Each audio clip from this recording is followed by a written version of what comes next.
Hola, buenas tardes.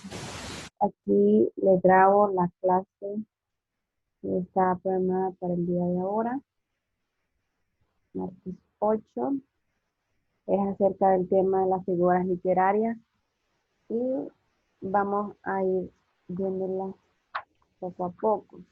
Las primeras figuras literarias que aparecen en la unidad 6 es la concatenación, la enumeración, la interrogación y la exclamación. Vamos a iniciar con la concatenación. Estas se encuentran en la página 156 de su libro.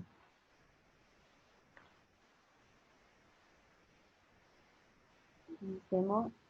En este caso, la concatenación dice que es una figura literaria parecida a la conduplicación. ¿Por qué? En el caso de la conduplicación es una figura literaria que consiste en que dentro de un verso, al final de ese verso, termine con una palabra y el siguiente inicie con esa misma palabra. Entonces, por eso es el parecido con la concatenación.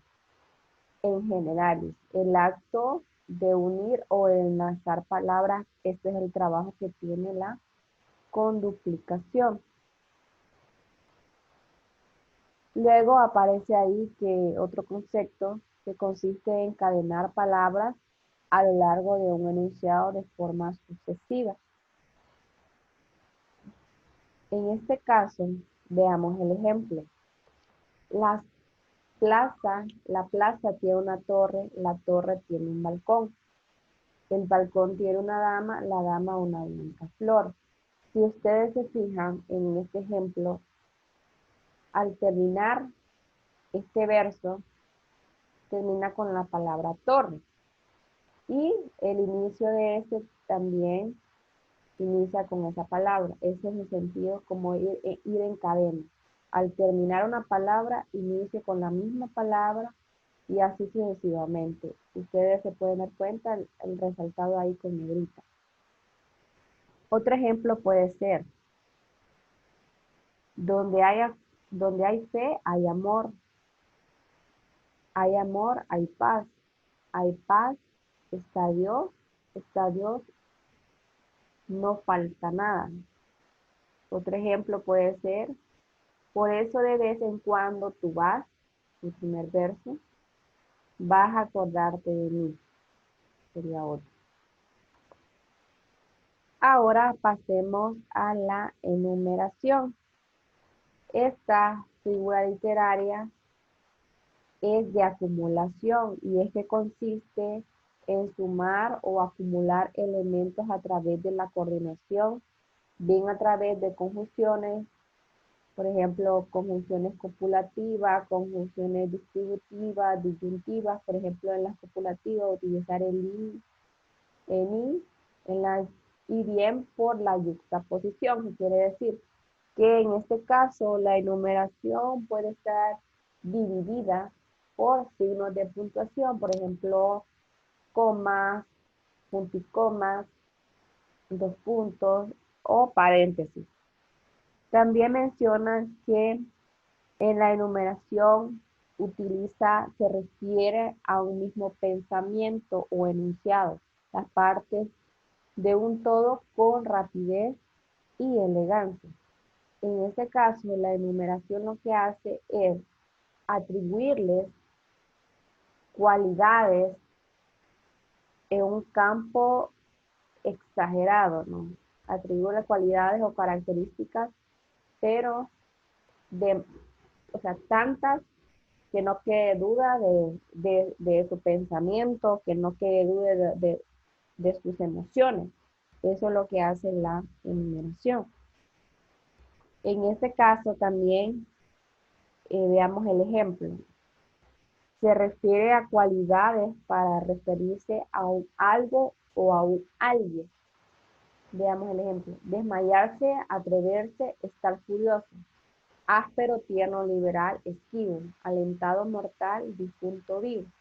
Entonces, en ese ejemplo, ustedes pueden observar que, en primer lugar, es una yuxtaposición. ¿Por qué? Porque está dividido por coma. Todas esas palabritas, todas esos adjetivos están divididos por coma.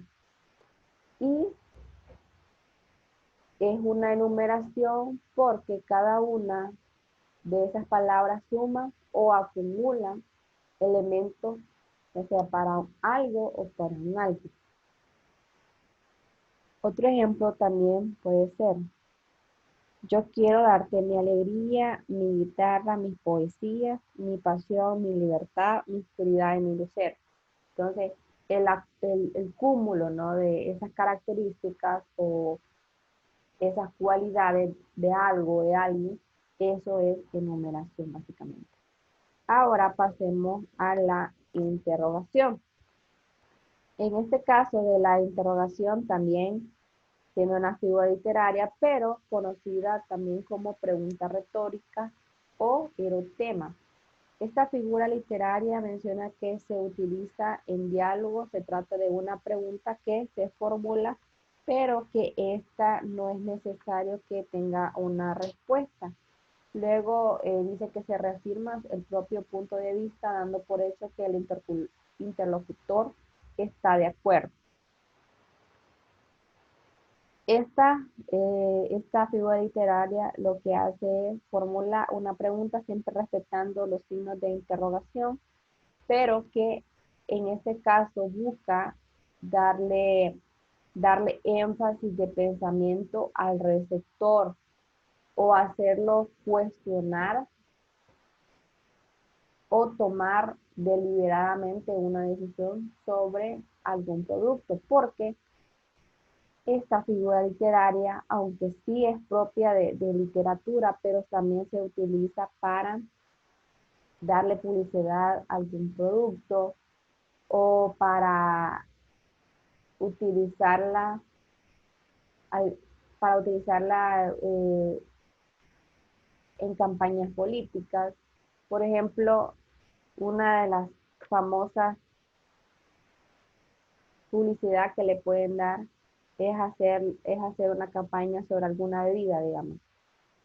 Ofrecen una bebida y hacen una pregunta: ¿te gustó esta bebida? Y hacen signo de interrogación. Entonces, automáticamente nosotros, no es que esperan una respuesta, pero nosotros vamos a estar tanto negativos como positivamente, dependiendo de la posición o dependiendo nuestra postura dentro de ese cuestionamiento. Otro ejemplo aquí: ¿por qué es inquieto y abrasador de ser? Esta es una de las frases de José de Proceda de la obra La canción y pirata. En este caso dice que ya no espera que nadie le dé respuesta, simplemente sirve para expresar con mayor énfasis la pasión que se siente. Algo más que hace eh, esta figura literaria es para producir o para transmitir algún sentimiento sobre algo o sobre lo que se siente. Por ejemplo, ¿por qué es tan cruel el amor? Ese sería un ejemplo: ¿por qué es tan cruel el amor? Y luego deja como a la deriva, ¿no? Esa pregunta. Entonces, nosotros como receptores nos podemos autocontestarnos, aunque no es necesario decirlo deliberadamente. En caso de la exclamación, o también conocida como efonisis, es una figura literaria de tipo dialógica o patética que intenta transmitir unas fuertes emociones al destinatario del mensaje. En el caso de la exclamación es lo mismo, parecida con la interrogación, pero en este caso lo que se hace es transmitir emociones vivas y siempre haciendo uso de los signos de admiración o exclamación. Por ejemplo, ahí. Oh anciano, así como conservas el ánimo en tu pecho, tuvieras ágiles las rodillas y sin menoscabos la fuerza. Pero te abruma la vejez, a nadie respeta. Ojalá que otro cargase con ella y tú fueras contado con el número de los jóvenes. Ese es uno de los fragmentos de, de la obra de Homero, la Ilíada, canto 4. Entonces, esta figura literaria lo que hace es exaltar pensamientos o sentimientos para que logre en el lector efectos vivos, ¿no? Por ejemplo, cuando nosotros escribimos siempre con exclamación, es porque queremos resaltar algo. En este caso es lo mismo. Queremos resaltar, por ejemplo, nuestros sentimientos a algo o a alguien. Queremos hacer que sea algo más sublime de algo. Y expresar, obviamente, estados emotivos. Ahora pasémonos a los sinónimos y los antónimos. Este tema lo van a encontrar ustedes en la página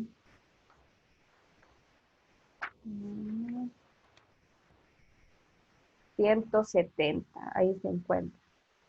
Veamos un poco de este tema y vamos a comenzar por los sinónimos. En este caso, lo que se utiliza, los sinónimos, cuando se utiliza esto es para agregar similitud de dos palabras. Básicamente lo que hace es ampliar o reforzar una expresión en una definición.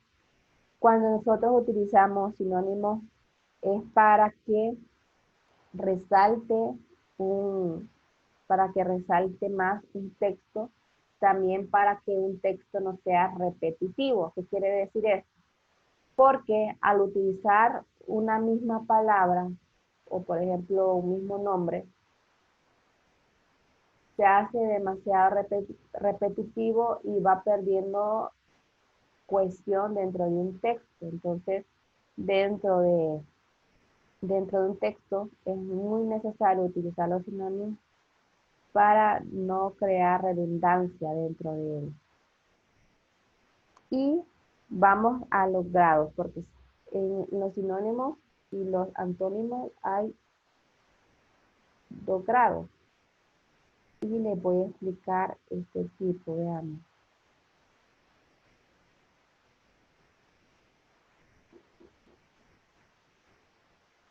En el caso de los sinónimos, les decía que hay 2 grados y voy a explicar los totales. Cuando hablamos de los sinónimos tal, lo que se refiere es que dentro de un contexto lingüístico, la palabra no va a perder significado. O sea que se puede intercambiar perfectamente la palabra y esa no pierde significado o en el contexto lingüístico se entiende por el concepto que presenta. En este caso, veamos, esposo y marido en todos los contextos lingüísticos tiene un significado igual. Pero ¿qué pasa con el parcial?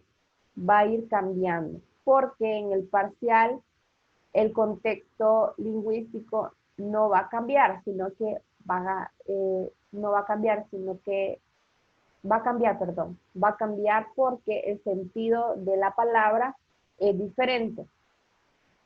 En este caso dice que se refiere a sinónimos cuyo significado es parecido, más no equivalente, por lo que no puede utilizarse en el mismo contexto lingüístico, porque cambiaría el sentido. Y aquí está un ejemplo, balón y pelota. ¿Qué pasa con esto? Pues resume que estas primeras oraciones, balón y pelota, actúan como sinónimos, ¿cierto? Pero en la siguiente oración, o sea, aquí, tercera que está aquí, no se puede usar la palabra pelota porque el contexto no es el adecuado.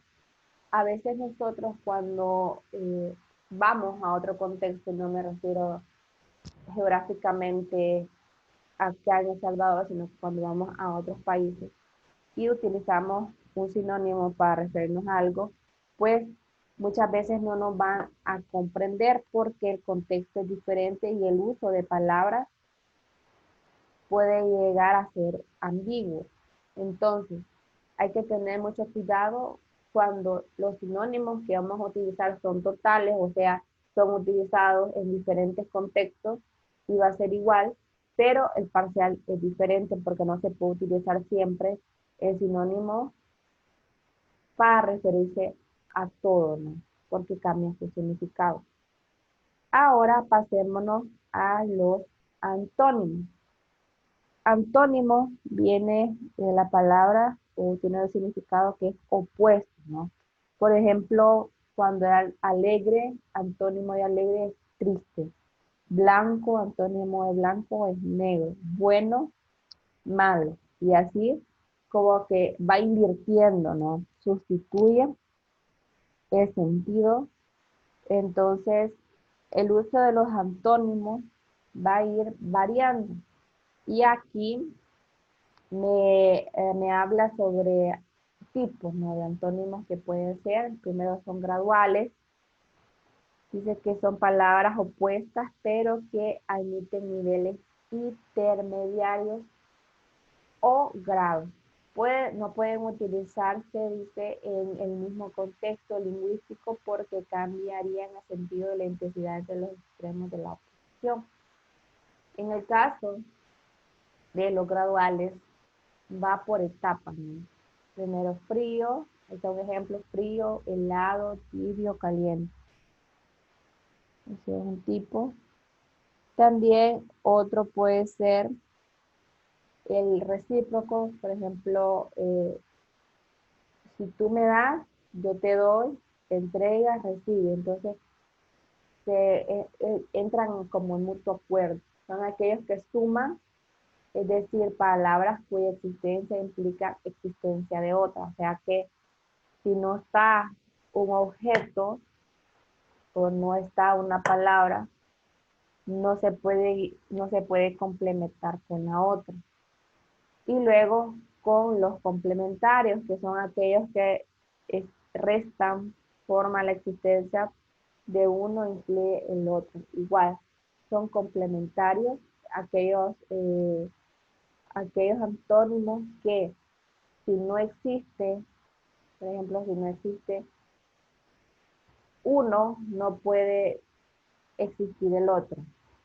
En este caso, aquí está un ejemplo de los antónimos, en este caso antónimo gradual, de eh,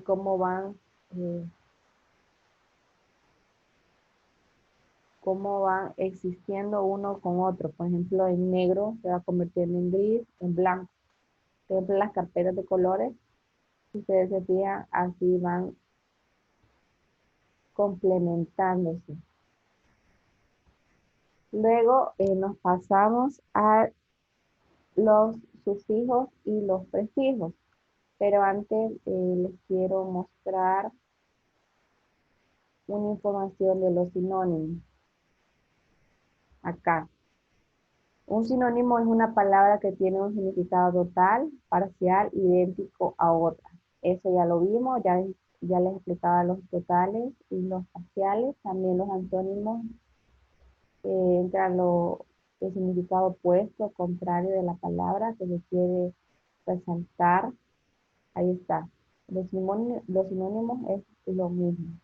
Los antónimos es todo lo contrario. Y luego hablamos de los prefijos y sufijos griegos y latinos.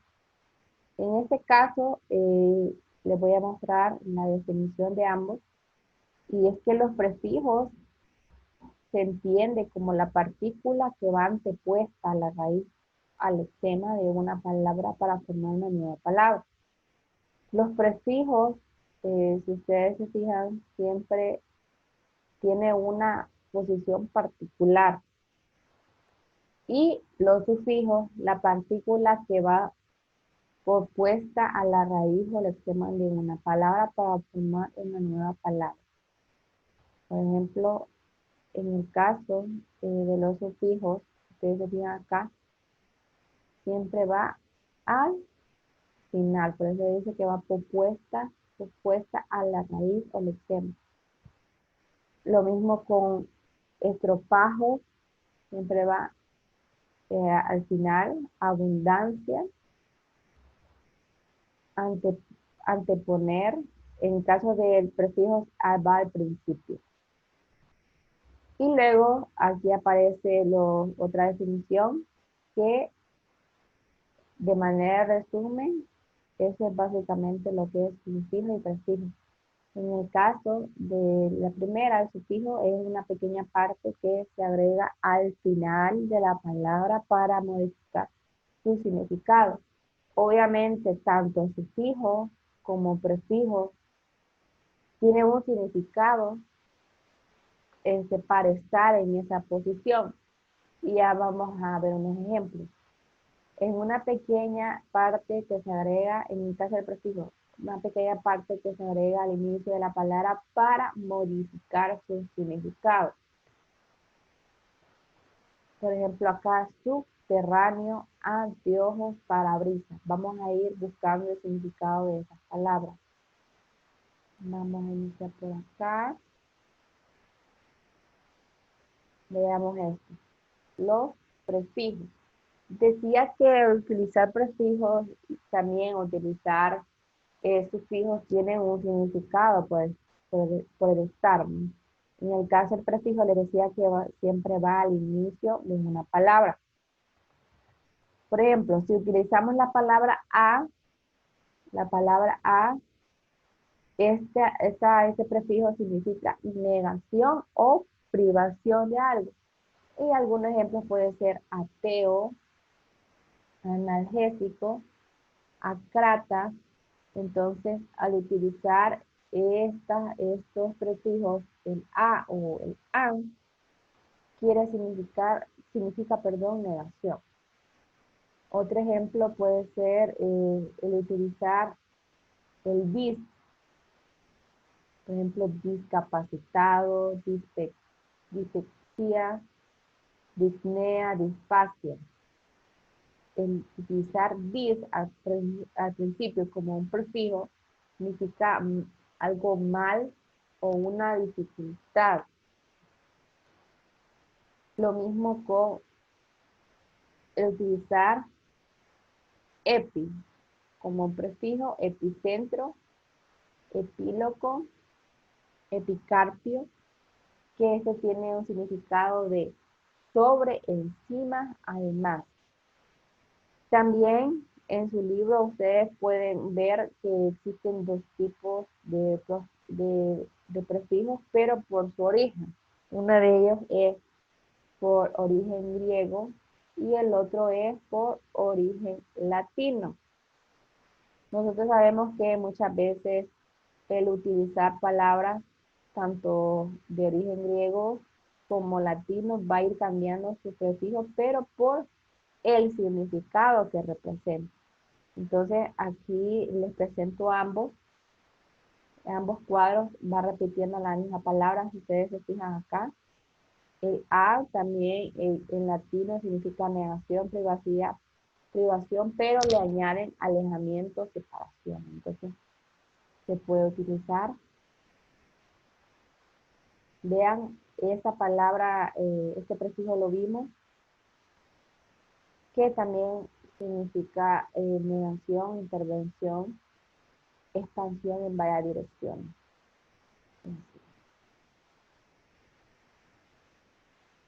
Ahora pasémonos a los sufijos.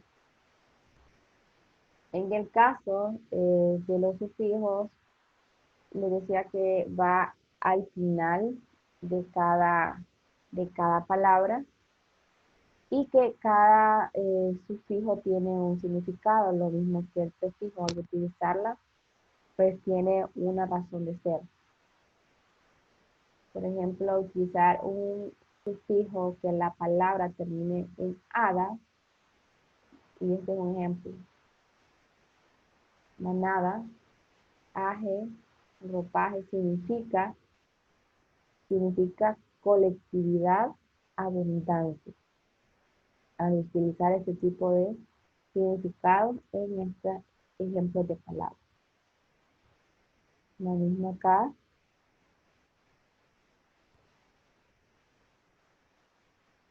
Veamos el utilizar este tipo de sufijos en estas palabras significa profesión, cargo, oficio, empleo, agente, dignidad, jurisdicción, estado. Eso significa.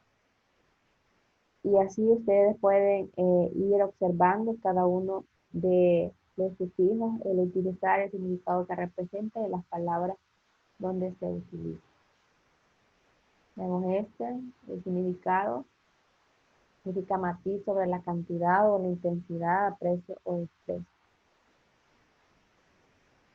Esto se lo voy a subir para que ustedes vayan viendo despacio cada uno de estos elementos, el significado que representa, para que lo tengan ahí como va. Hasta acá sería. Buenas tardes, bendiciones. Nos vemos el día de mañana. Muy bien.